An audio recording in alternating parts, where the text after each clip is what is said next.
अस्सलाम वालेकुम। मैं मोहम्मद इजाज़ और आज हम SDO की तैयारी के हवाले से लॉ वाला पोर्शन देखने जा रहे हैं। सबसे पहले हम जिस टॉपिक को डिस्कस करेंगे वो है कॉन्स्टिट्यूशन ऑफ पाकिस्तान। बगैर टाइम ज़ाया किए हम जो है वो अपने टॉपिक की तरफ चलते हैं। सबसे पहले हम ये देख लेते हैं कि ये कॉन्स्टिट्यूशन जो है ये कब नाफिज किया गया। इसके जो नाफिजुल अमल की डेट है वो है 14 अगस्त 1973 को जो है ये इन्फोर्स किया गया। ठीक हो गया। और अगर हम बात करें कि इसके टोटल कितने आर्टिकल्स हैं, इसके 280 आर्टिकल्स हैं।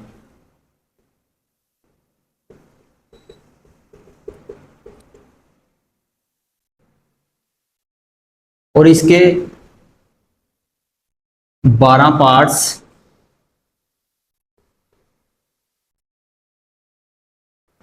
15 चैप्टर्स और 5 शेड्यूल है। ठीक है, मैंने क्या कहा, constitution of Islamic Republic Pakistan 1973 को जो बनाया गया था, जो अब तक चल रहा है, वो 14 अगस्त 1973 को जो है वो नाफिज किया गया, जिसके 280 आर्टिकल्स हैं और 12 पार्ट्स हैं, 5 शेड्यूल हैं और 15 चैप्टर्स हैं। ठीक है, ये आपने याद रखना है, ये पेपर में पूछा जा सकता है। और इसके बाद हम जो है वो पार्ट 1 को डिस्कस करेंगे। इसके पार्ट 1 की जो है वो आप हेडिंग दे लें।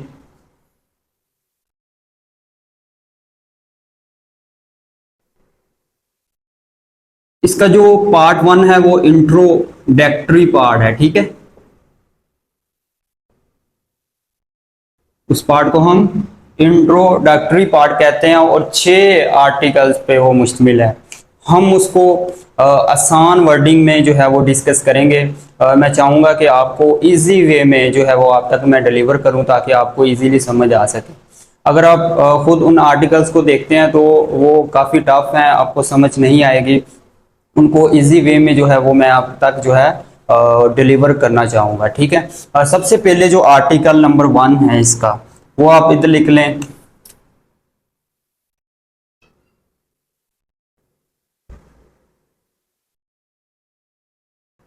आर्टिकल 1 जो है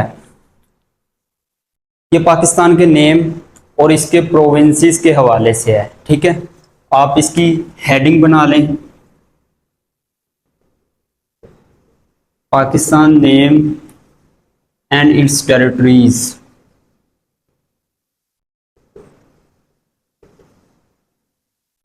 आर्टिकल नंबर 1 ये कहता है कि पाकिस्तान का जो फुल नेम है वो इस्लामिक रिपब्लिक ऑफ पाकिस्तान होगा। ठीक है, और ये टोटल 4 प्रोविंसेस पे मुश्तमिल है, उनमें से बलूचिस्तान, KPK, पंजाब और सिंध। ठीक है, और गिलगित बल्तिस्तान, आज़ाद एंड जम्मू कश्मीर जो है इसकी टेरिटरी है, और इस्लामाबाद जो है वो इसकी कैपिटल टेरिटरी है। तमाम के तमाम जो प्रोविंसेस हैं वो सारे अंडर फेडरल होंगे, वो फेडरल के अंडर होंगे। ठीक है, ये आपने याद रखना है। ये कौन कहता है? ये आर्टिकल नंबर 1 कहता है।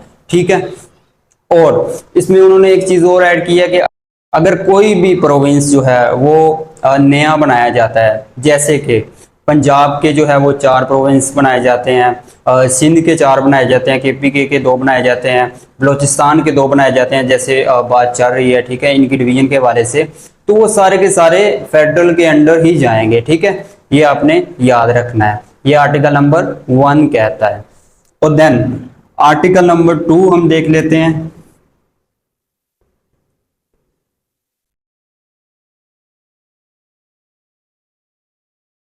वो है स्टेट रिलीजन के हवाले से।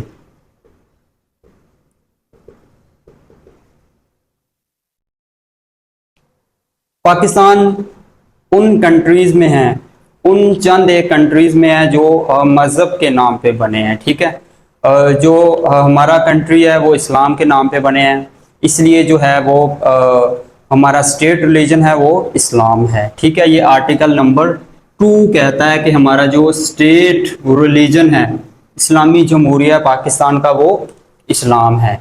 ठीक है, ये आपने याद रखना है। और देन हम चलते हैं आर्टिकल नंबर 3 की तरफ।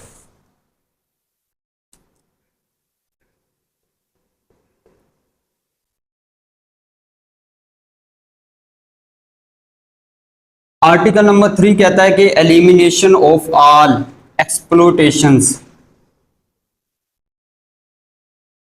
एलिमिनेशन ऑफ ऑल फॉर्म्स या all एक्सप्लोटेशंस।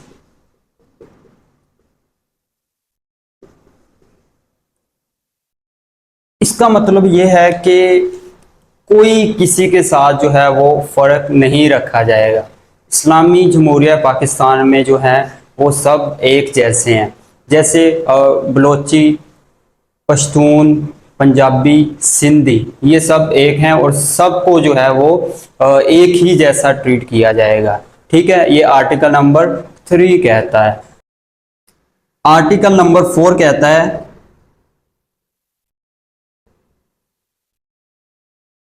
all the individual to be dealt with law, all the individuals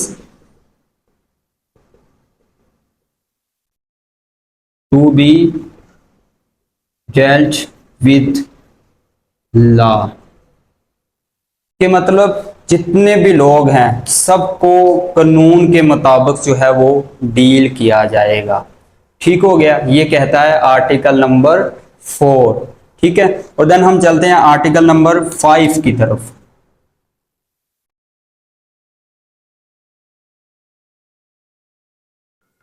article number 5 कहता है कि लॉयल्टी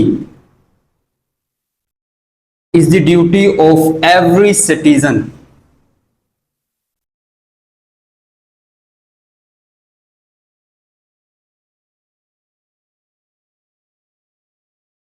इस आर्टिकल का ये मतलब है कि हर सिटीजन पे अपनी स्टेट के साथ जो लॉयल्टी है वो मस्ट है। ठीक है, चाहे आप कोई भी काम कर रहे हैं, किसी भी किस्म का काम कर रहे हैं, आपको अपनी स्टेट के साथ जो है वो लॉयल रहना पड़ेगा। ठीक है, और इसी चीज को बढ़ावा देने के लिए आर्टिकल नंबर 6 बनाया गया है कि अगर आप इस चीज के खिलाफ जाएंगे तो कानून एक्टिव होगा, उसकी क्या सजा है वो आर्टिकल नंबर 6 बताएगा। ठीक है,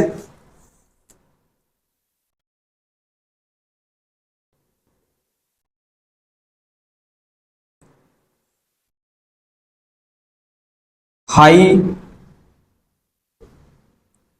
ट्रियंस, आसान अल्फाज में मैं आपको ये बताऊंगा कि अगर कोई भी स्टेट के खिलाफ जो जाएगा, आर्टिकल 5 को फॉलो नहीं करेगा तो कानून एक्टिव होगा और उस जो शख्स को है वो गद्दार करार दिया जाएगा। ठीक है, गद्दार का नाम सुनते ही एक ही जो है वो हमारे जहनों में नाम आता है जनरल परवेज मुशर्रफ का, जिन्होंने जो है वो हेड ऑफ द स्टेट रहते हुए आर्टिकल 5 की जो है वो उन्होंने तौहीन की थी, जिसकी वजह से उनको गद्दार करार दिया गया था। ठीक है, और इसकी सजा जो भी है वो जो है वो मजलिस शोरा डिसाइड करेगी कि इसकी सजा क्या है। ठीक है, ये तो था हमारा चैप्टर 1 जो कि इंट्रोडक्टरी हिस्से पे मुश्तमिल है। ठीक है, और इसके 6 आर्टिकल हैं, बेसिक से मैंने आपको पढ़ा दिए हैं इजी वे में ताकि आपको समझ आ सके। ठीक है, वो मैंने आपको बता दिए हैं। सही है, अब हम चलते हैं कॉन्स्टिट्यूशन ऑफ पाकिस्तान के पार्ट 2 की तरफ जो कि फंडामेंटल ऑफ राइट्स पे मुश्तमिल है। ठीक है, ये इसका पार्ट 2 है। ये मैंने इसलिए ये सारा कुछ लिख लिया ताकि जो है वो लेक्चर बहुत ज़्यादा लंबा ना हो और आप जो है वो बोर ना हो, इसलिए जो है वो मैंने इधर आपको लिख के दे दिया ताकि आप इसके नोट्स भी बना लें और ताकि हम एक एक पॉइंट को इजीली समझ सकें। ठीक है, सबसे पहले जो आर्टिकल नंबर 7 है, हम 6 आर्टिकल जो हैं वो पार्ट 1 में पढ़ चुके हैं जो कि इंट्रोडक्टरी पार्ट था। अब जो है वो 7 से स्टार्ट होता है जो कि फंडामेंटल राइट्स का हिस्सा है। ठीक है, सबसे पहले डेफिनेशन ऑफ स्टेट, स्टेट क्या है ये आर्टिकल नंबर 7 हमें बताता है। ठीक है, स्टेट जो है वो आपको पता है कि एक फेडरल गवर्नमेंट जो है, प्रोविजनल गवर्नमेंट जो है, और उसके बाद जो है वो प्रोविजनल असेंबली है, नेशनल असेंबली है, और जितने भी अदारे जो कानून बनाते हैं और जो टैक्स जो है वो लगाते हैं, वो सारे के सारे स्टेट का हिस्सा हैं। ठीक है, उसमें जो है वो लोकल गवर्नमेंट भी आ जाती है, प्रोविजनल असेंबलीज, नेशनल असेंबलीज और फेडरल गवर्नमेंट, जो अदारे जो टैक्स लगाते हैं, ठीक है, वो सारे के सारे जो हैं वो स्टेट का हिस्सा है। ठीक है, ये स्टेट की डेफिनेशन है। ठीक है, ये आप लिख लें। ठीक हो गया। आगे आर्टिकल नंबर 8 है कि laws inconsistent with or in derogation of fundamental rights to be void. कि किसी भी शहरी से जो है वो फंडामेंटल जो राइट्स उसे दिए गए हैं वो उससे छीने नहीं जाएंगे। आसान वर्ड में इसका मतलब ये है। ठीक है, और देन आर्टिकल नंबर 9 है सिक्योरिटी ऑफ पर्सन। इसका मतलब ये है कि हर पर्सन को जो है वो आज़ादी से जीने का हक है, उसको जो है वो सिक्योरिटी प्रोवाइड की जाएगी। और मज़ीद इसकी जो है वो अमेंडमेंट्स नीचे उन्होंने प्रोवाइड की हैं, वो मैं आपको थोड़ा सा बता देता हूँ कि जो है सेफ एंड क्लीन जो है वो इन्वायरमेंट प्रोवाइड किया जाएगा, ताकि पर्सनस की ज़िंदगी को जो है वो बेहतर किया जा सके और उसको सिक्योरिटी प्रोवाइड की जाए। ठीक है, इसका मतलब ये है। और देन आर्टिकल नंबर 10 हमें कहता है कि safeguard as to arrest and detentions. ये अरेस्ट के मतलब अगर कोई बंदा जुर्म कर लेता है, ठीक है, या कोई भी इंसान जो है वो जुर्म करता है, कि उससे किस तरह पेश आया जाएगा, उससे भी इंसानों की तरह उसे ट्रीट किया जाएगा। ये आर्टिकल नंबर जो है वो 10 कहता है। ठीक है, और देन जो है उसे 24 घंटों के अंदर जो है वो मजिस्ट्रेट के सामने पेश किया जाएगा, और उसकी जो ज्यादा से ज्यादा जो सजा है वो 24 मंथ है। और जो अगर पब्लिक डिसऑर्डर को खराब करता है, कि अगर लोगों के लिए वो खतरे का बायस है, तो उसको 8 महीनों की जो है वो सजा या उसे नजरबंद किया जाएगा। ठीक है, और उसके बाद अगर जो कोई और रीजन है वो 12 महीनों के लिए उसे रखा जाएगा। ठीक है, हाँ, अगर इसकी अमेंडमेंट जो है मजीद उन्होंने वो क्लियर किया है कि अगर कोई भी मुल्क दुश्मन है, मतलब बाहर से आया है, जासूस है, या इस तरह का जो है वो कोई काम करता है जो मुल्क के लिए खतरे का बायस है, तो उसको आप जो है वो जितनी मर्जी देर जो है वो आप उसको कैद रख सकते हैं। ये जो है वो आर्टिकल नंबर 10 कहता है। ठीक है, और then article number 11 slavery, force labour prohibited. इसका मतलब यह है कि किसी से जो है वो जबरी मशक्कत नहीं करवाई जाएगी, और ना ही किसी को काम के लिए जो है वो फोर्स किया जाएगा, उसको काम के लिए मारा जाएगा, जहाँ उसको गुलाम बनाया जाएगा। ठीक है, ये पाकिस्तान में जो है आर्टिकल नंबर 11 के तहत जो है ये चीज़ें हराम है। ठीक है, और देन आर्टिकल नंबर 12 कहता है कि प्रोटेक्शन अगेंस्ट रेट्रोस्पेक्टिव पनिशमेंट। इसका मतलब मैं आपको समझाता हूँ आसान वर्ड में, कि अगर एक बंदा कोई भी जुर्म करता है, उसके ऊपर जो है वो सजा लग जाती है 5 साल की या 10 साल की। ठीक है, जितनी उसके ऊपर जो सजा है वो उतनी ही रहेगी। इस आर्टिकल का मतलब ये है कि अगर वही जुर्म की सजा जो है वो ज्यादा हो जाती है, बाद में कोई ऐसा कानून आ जाता है कि उसी जुर्म की जो सजा है वो 15 से 20 साल हो जाती है, लेकिन उस शख्स पे, उस शख्स ने जब जुर्म किया तो उसकी सजा 5 साल थी, तो वो 5 साल ही रहेगी। ठीक है, नया कानून आने से जो है उसकी सजा पे कोई असर नहीं होगा। ठीक है, ये कहता है आर्टिकल नंबर 12। ठीक है, और देन हम चलते हैं आर्टिकल नंबर 13 की तरफ। वो कहता है कि प्रोटेक्शन अगेंस्ट डबल पुनिशमेंट। ठीक है, ये सिंपल सा है कि किसी को भी जो है वो डबल पुनिशमेंट नहीं दी जाएगी, किसी भी मुजरिम को। ठीक है, जो एक बार किसी एक जुर्म में जो है वो सजा ले चुका है तो उसको एक ही बार दी जाएगी। ठीक है, उसको डबल पुनिशमेंट जो है वो नहीं दी जाएगी। ये आर्टिकल नंबर 13 कहता है। और देन चलते हैं आर्टिकल नंबर हम 14 की तरफ। ठीक है, इनवायलेबिलिटी ऑफ डिग्निटी ऑफ मैन, कि किसी भी इंसान की इज्जत को जो है वो ठेस नहीं पहुंचाया जाएगा। और इसको जो है वो मजीद बड़ा करते हैं कि किस किस्म की इज्जत? फर्ज करो कि अगर कोई इंसान कोई संगीन जुर्म करता है, उसके घर की तलाशी लेनी है, तो उसके घर में ऐसे ही नहीं घुसा जाएगा, ठीक है, बिल्कुल कानून के दायरे में रह के चीज़ों को समझ के देन जो है वो उस पर एक्शन किया जाएगा, ठीक है। पूरी रिस्पेक्ट डिग्निटी का ख्याल किया जाएगा इस हवाले से, ठीक है। ये हमें कहता है आर्टिकल नंबर 14, ठीक है। और देन 15 है फ्रीडम ऑफ मूवमेंट, ठीक है, कि आप कहीं भी आ जा सकते हैं। मैं जो है गिलगित बल्तिस्तान जा सकता हूँ, बलोचिस्तान जा सकता हूँ, मैं पंजाबी हूँ, आज़ाद जम्मू एंड कश्मीर जा सकता हूँ, सिंध जा सकता हूँ, ठीक है। मैं किसी भी जगह पे फ्री मैं मूवमेंट कर सकता हूँ। मुझको जो है वो आर्टिकल नंबर 15 इस चीज़ में अलाउ करता है, ठीक है। लेकिन कुछ चीज़ों पे रिस्ट्रिक्शंस हैं, वोमेंस और चिल्ड्रन के एरियाज में अगर वो अलाउ नहीं है तो आप नहीं जा सकते, ठीक है। ये इसको बड़ा करके उन्होंने लिखा हुआ है, ठीक है। फ्री मूवमेंट का मतलब है कि आप कहीं भी आ जा सकते हैं, आपको इस चीज़ की आज़ादी है, ठीक है। अब हम देख लेते हैं आर्टिकल नंबर 16 को, ठीक है। आर्टिकल नंबर 16 ये कहता है कि फ्रीडम ऑफ असेंबली। असेंबली का मतलब ये है कि आप जो है वो ग्रुपिंग की सूरत में कहीं भी आ जा सकते हैं, ठीक है। आप जो है वो कहीं भी जमा हो सकते हैं, ठीक है। लेकिन इसकी कुछ रिस्ट्रिक्शंस लगाई गई हैं कि आप वोमेंस और चिल्ड्रन की जगह पे, ऐसी जगह पे जहां अलाउ नहीं है, आप नहीं जा सकते, ठीक है। तो इसका मतलब ये है, ये आप लिख लें। और देन आर्टिकल नंबर 17 कहता है कि फ्रीडम ऑफ एसोसिएशंस, ठीक है। आपको आज़ादी है यूनियन बनाने की, कोई एसोसिएशन बनाने की, ठीक है। हाँ, अगर कोई बंदा गवर्नमेंट सर्वेंट है, वो यूनियन बनाता है, उसको अलाउ नहीं है, ये उसको मजीद बढ़ा के नीचे उसकी अमेंडमेंट्स में लिखा गया है, ठीक है। ये आपने याद रखना है। और जो भी एसोसिएशन के लिए या अपनी पार्टी के लिए या अपने ग्रुप के लिए जो वो बनाता है, यूनियन के लिए फंड इकट्ठा करता है, वो कानून के तहत होगा और गवर्नमेंट को जो है वो इस चीज का पता होगा, ठीक है। ये इसका मतलब है। और then article number 18 freedom of trade, business and profession. आप कोई भी प्रोफेशन जो है वो चूज कर सकते हैं, कोई भी बिजनेस कर सकते हैं, ट्रेड कर सकते हैं, आपको इस चीज का पूरा हक है।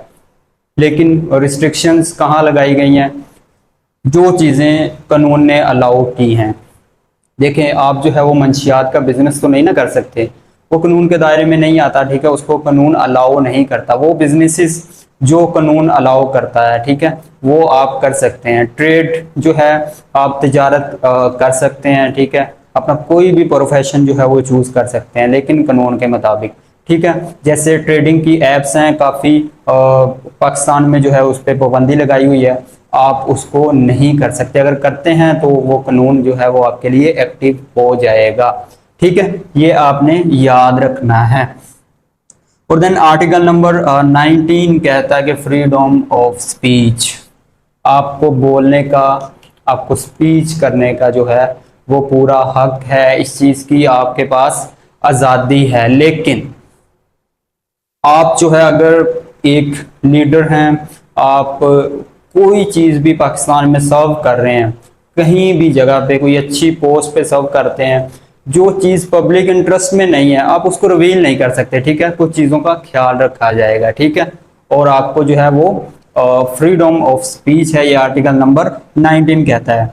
और देन फ्रीडम ऑफ प्रोफेस और रिलीजन, आर्टिकल नंबर 20 ये कहता है कि आप जो है वो अपने मजहब की प्रैक्टिस उसको प्रमोट जो है वो कर सकते हैं, ये आर्टिकल नंबर 20 कहता है। और देन 21 जो है वो safe guard against taxation, safe guard against taxation.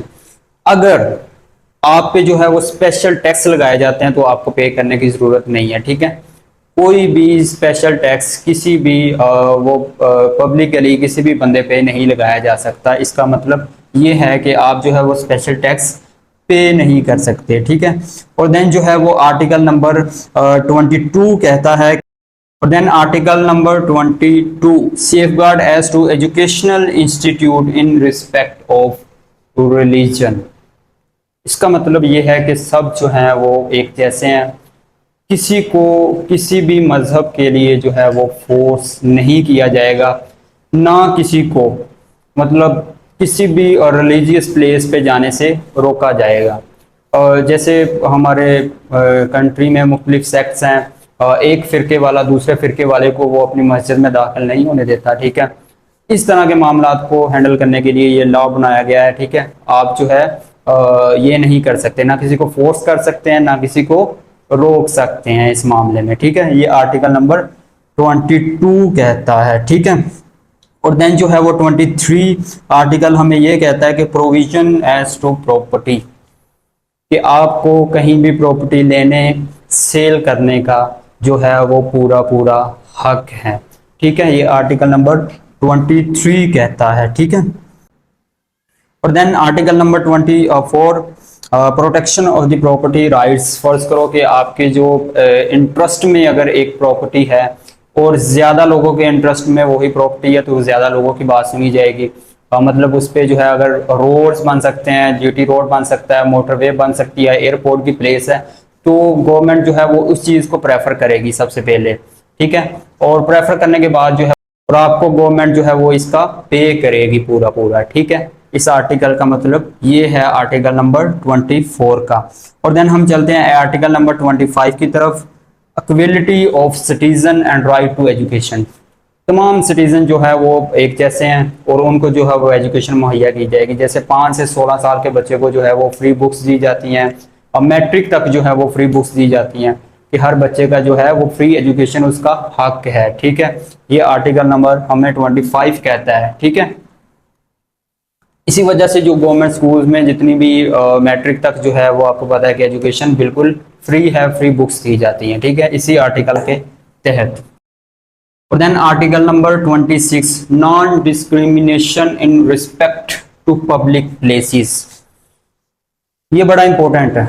इसका मतलब ये है कि किसी भी रंग, जात और नस्ल की बिना पे जो है किसी भी इंसान को किसी पब्लिक प्लेस में नहीं रोका जाएगा। फर्ज करो कि कोई भी इवेंट हो रहा है, आप ये नहीं उसे कह सकते कि ये बंदा फला जात का है, ये बंदा जो है वो काले रंग का है। मतलब कोई भी पब्लिक इवेंट में जो है वो सबको इस चीज़ में इजाज़त है कि वो उसको अटेंड कर सके, ठीक है। किसी भी रंग, जात या नस्ल की बिना पे जो है वो किसी को नहीं रोका जाएगा, ठीक है। ये आर्टिकल नंबर हमें 26 कहता है। और देन आर्टिकल नंबर 27 हमें ये कहता है कि safe guard against discrimination in service. इसका मतलब ये है कि अगर फर्ज करो कि आपने एमए किया है, मास्टर किया हुआ है और एक जॉब आई है गवर्नमेंट की तरफ से, आप उसके लिए एलिजिबल हैं, ठीक है, आप फिजिकली फिट हैं, फिजिकली जो है एलिजिबल हैं, और देन जो है एकेडमिक आपका जो है वो पूरा है, और देन जो इंटरव्यू आप जो है वो उसको क्रैक कर चुके हैं, तो आपका जो है वो पूरा हक है कि आप उस जॉब को हासिल कर सकें। लेकिन अपॉइंटमेंट रूल्स के मुताबिक जो है वो आप जॉब को ले सकते हैं, ये आपका पूरा पूरा राइट है अगर आप एलिजिबल हैं, ठीक है। इसका मतलब ये है। और देन आर्टिकल नंबर 28 जो कि चैप्टर 1 का आखिरी आर्टिकल है और पार्ट 2 का आखिरी आर्टिकल है, वो क्या कहता है? वो कहता है कि preservation of language, script and culture. अगर कोई भी कल्चर है, आपको पता है कि पाकिस्तान मुख्तलिफ सकाफ़तों पे मुश्तमिल है, ठीक है, मुख्तलिफ लैंग्वेजेस बोली जाती हैं पाकिस्तान के मुख्तलिफ एरियाज़ में, ठीक है। कोई ये नहीं कहेगा कि यार ये पश्तो क्यों बोल रहा है, ये पंजाबी क्यों बोल रहा है, ये उर्दू का क्यों इस्तेमाल कर रहा है, ये सराइकी का क्यों इस्तेमाल करता है। हर बंदे पे जो वो कल्चर रखता है उसको वो प्रमोट भी कर सकता है, अपनी लैंग्वेज बोल भी सकता है और उसको उसकी वो है वो प्रमोशन भी कर सकता है। कोई किसी को मतलब इस चीज़ पे नहीं रोकेगा, सही है। उस पर पूरा पूरा हक है वो अपनी कल्चर को प्रमोट करे, ठीक है। ये आर्टिकल नंबर 28 कहता है। और इसी आर्टिकल नंबर 28 पे जो है वो आज हमारा इख्तिताम होता है। हमने चैप्टर 1 और पार्ट 1 और 2 जो है वो कॉन्स्टिट्यूशन ऑफ पाकिस्तान का कर लिया है। आप जो है वो साथ साथ अपने नोट्स बनाएं, नोट्स बनाने के साथ जो है वो इसकी तैयारी करें और अपनी जॉब निकालें। हम जो है वो फ्री ऑफ कॉस्ट आपके लिए ये लेक्चर लेके आए हैं। तमाम जो है वो बच्चों को लॉ के क्वेश्चन के हवाले से कहीं से लेक्चर नहीं मिल रहे थे, ठीक है। तमाम अकेडमीज ने पेड कर दिए हैं कि बच्चे अब बेचारे फंसे हुए हैं, हमें पे करेंगे, 13,000 पे करेंगे, 20,000 पे करेंगे, ठीक है। हम तो आपके लिए बेहतर यही है कि आप जो है फ्री ऑफ कॉस्ट जो है वो अपनी तैयारी करें, ठीक है। पे करने की ज़रूरत नहीं है, घर बैठ के तैयारी करें और अपनी जॉब निकालें, ठीक है। अल्लाह हाफिज़।